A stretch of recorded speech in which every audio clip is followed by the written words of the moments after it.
सनम, तुम्हें क्या हुआ है? तुम इस तरह उदास क्यों बैठी हो? नहीं अम्मी जान, मुझे कुछ नहीं हुआ है, मैं ऐसे ही बैठी हूँ। नहीं बेटा, मुझे तो आज आप उदास लग रही हो। किसी ने कुछ कहा है तुमसे? मुझे बताओ। नहीं अम्मी, ऐसी कोई बात नहीं। तो बेटा, फिर क्या माजरा है? तुम मुझे उदास क्यों लग रही हो? अम्मी, कल आप अब्बू से क्या बात कर रही थी, मुझे बताओ। बेटा, हम तुम्हारी शादी के बारे में बात कर रहे थे।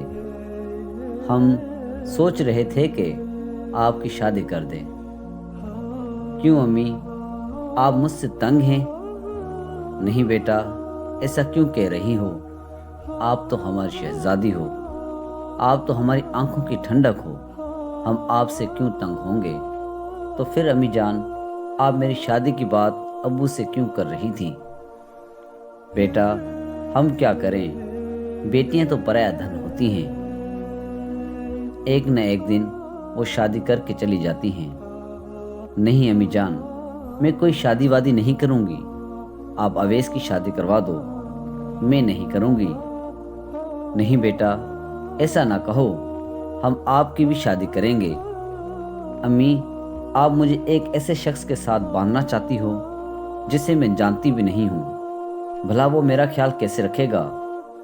बेटा, अगर अल्लाह ने चाहा तो रिश्ता अच्छी जगह से होगा, वो इंशाअल्लाह तुम्हारा ख्याल भी रखेगा और तुम्हें खुश भी रखेगा। बाजी, ये सच है कि तुम्हारी शादी होने वाली है? चलो, जान छूट जाएगी तुमसे, रोज़ मुझे तंग करती रहती हो। अम्मी, समझाओ अवैस को, मैं इसका मुंह तोड़ दूंगी। अवैस, क्यों अपनी बाजी को तंग कर रहे हो? घर पर बेल बजी तो अवैस ने दौड़ कर दरवाज़ा खोला। देखा तो फुफ्फो और कमाल आए थे। इत्तेफाक से उन्होंने भी अम्मी से मेरी शादी के बारे में बात की। फुफ्फो ने कहा, भाभी, अगर आप बुरा न मानो तो सनम का हाथ मांगने आई हूँ कमाल के लिए। ये तो ठीक है, इससे अच्छा रिश्ता मुझे नहीं मिलेगा, पर मैं एक बार सनम से पूछ लूँ। अगर वो इस रिश्ते से राज़ी हो गई तो मुझे बहुत खुशी होगी। सनम बेटा, क्या कहती हो आप? अगर आपको कमाल पसंद है तो मैं आपके अब्बू से बात करके उनको हाँ कह दूँ। अम्मी, जैसे आप मुनासिब समझे। मेरी और कमाल की कुछ ही महीनों में मंगनी हो गई। अब मुझे कमाल अच्छा लगने लगा था और हम दोनों ने फ़ोन पर बात करना शुरू कर दी और 1 साल बाद हम दोनों शादी के बंधन में बंध गए। फूफो मुझसे बहुत प्यार करती थी, हर वक्त मेरा ख्याल रखती थी। हमारी ज़िंदगी बहुत पुरसकून गुजर रही थी। कमाल भी मेरा ख्याल रखता था। 2 साल बाद अल्लाह ने हमें बेटे से नवाजा। हमारी खुशियाँ दुगना हो गई, मगर हमारी खुशियों को किसी की नज़र लग गई। अब कमाल चिड़चिड़ा सा हो गया था, हर वक्त मुझे डांटता रहता था। वो अब मुझ पर शक किया करता था। एक दिन उसने मुझे और मेरे बेटे को घर से निकाल दिया।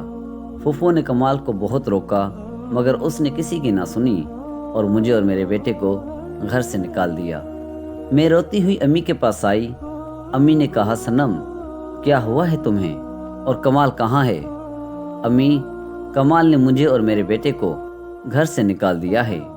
मेरी बेटी, ये तुम्हारे साथ उसने क्या किया है? मैं और आपके अब्बू कल उसके पास चलेंगे और कमाल से बात करेंगे, उसकी गलत फहमियाँ दूर कर देंगे। नहीं अम्मी, आप उनसे बात ना करें। अब मैं भी वहाँ नहीं जाना चाहती हूँ जहाँ पर मेरी आबरू पर उंगली उठाई जाए। पर सनम, तुम्हारी फूफो तो तुमसे बहुत प्यार करती है।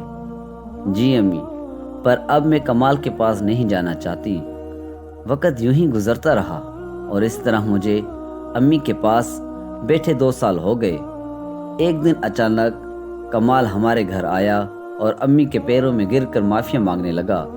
कमाल ने अम्मी से कहा कि मैं अपनी गलती पर बहुत शर्मिंदा हूँ और मैंने अपनी पाकीज़ा बीवी पर गलत इल्ज़ाम लगाए।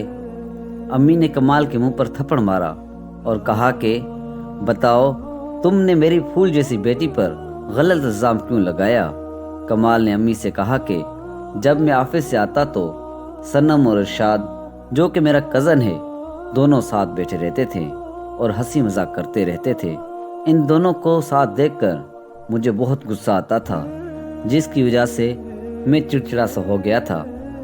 جب میں نے صنم کو گھر سے نکالا تو ارشاد بھی دبئی چلا گیا۔ اس کو یہ معلوم نہ تھا کہ میں نے صنم کو گھر سے نکال دیا ہے، اور میں ارشاد کی واپسی کا انتظار کرنے لگا، اور میں چاہتا تھا کہ وہ جیسے ہی وطن واپس آئے گا میں اس کو جان سے مار دوں گا۔ جب ارشاد گھر واپس آیا تو میں اس سے ملنے کے بہانے گھر گیا تاکہ میں اس کو ہلاک کر سکوں۔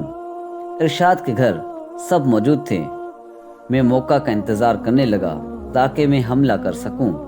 میں نے ارشاد سے کہا، ارشاد چلو ہم باہر گھومنے کے لیے چلتے ہیں۔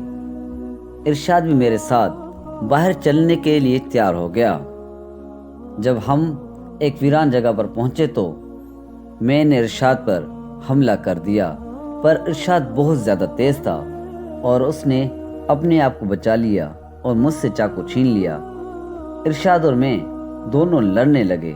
جب ارشاد نے مجھ پر غلبہ پا لیا تو اس نے مجھ سے کہا کہ کمال آپ مجھے کیوں مارنا چاہتے ہو، جس پر کمال نے سارا واقعہ بیان کر دیا۔ ارشاد نے کہا کہ یہ تم نے کیا کر دیا، اتنی بڑی غلط فہمی، ہم تو بہن بھائی کی طرح رہتے تھے، ہمارے ذہن و گمان میں بنا تھا کہ تم ایسا سوچ سکتے ہو۔ ارشاد کے بتانے کے بعد میری آنکھیں کھل گئی اور میں آپ لوگوں کے پاس معافی مانگنے آیا ہوں۔ یہ سب باتیں صنم سن رہی تھی۔ صنم نے کہا، ایک بار تو مجھے بتاتے، میں دوبارہ کبھی ارشاد بھائی سے بات بھی نہ کرتی۔ اب میں آپ کے ساتھ نہیں چلوں گی، کل پھر مجھ پر الزام لگا کر دوبارہ گھر سے نکال دو گے۔ کمال نے روتے ہوئے کہا، نہیں، خدا کی قسم، اب میں تمہیں کبھی کوئی دکھ نہیں دوں گا، پلیز تم دونوں میرے ساتھ چلو۔ امی نے بھی کمال کی طرفداری کرتے ہوئے مجھے سمجھایا کہ بیٹا، کمال اپنی غلطی پر شرمندہ ہے، اب غصہ چھوڑو اور کمال کے ساتھ چلی جاؤ، اور اس طرح ہم اپنے گھر کی طرف روانہ ہو گئے۔ میرے پیارے بھائیوں، میاں بیوی کا رشتہ بہت نازک ہوتا ہے۔ کئی مرتبہ آنکھوں دیکھی بات بھی غلط ہو سکتی ہے اور مختلف غلط فہمیاں پیدا ہو جاتی ہیں۔ ان غلط فہمیوں کی وجہ سے اپنے رشتے کو مت توڑو اور اللہ پر بھروسہ رکھو، وہی ہمارا حامی و ناصر ہے۔ میرے پیارے دوستوں، اگر یہ ویڈیو آپ کو پسند آئی ہو تو اس کو لائک کریں اور اپنے دوستوں کے ساتھ ضرور شیئر کریں، اور اگر آپ ہمارے چینل پر نئے ہیں تو ہمارے چینل کو سبسکرائب کر دیں اور ساتھ بیل آئیکن پر کلک کر دیں تاکہ ہماری آنے والی تمام نئی ویڈیوز آپ کی نوٹیفیکیشن میں آ جائیں۔ تو پھر ملتے ہیں انشاءاللہ اگلی ویڈیو میں، تب تک کے لیے اللہ حافظ۔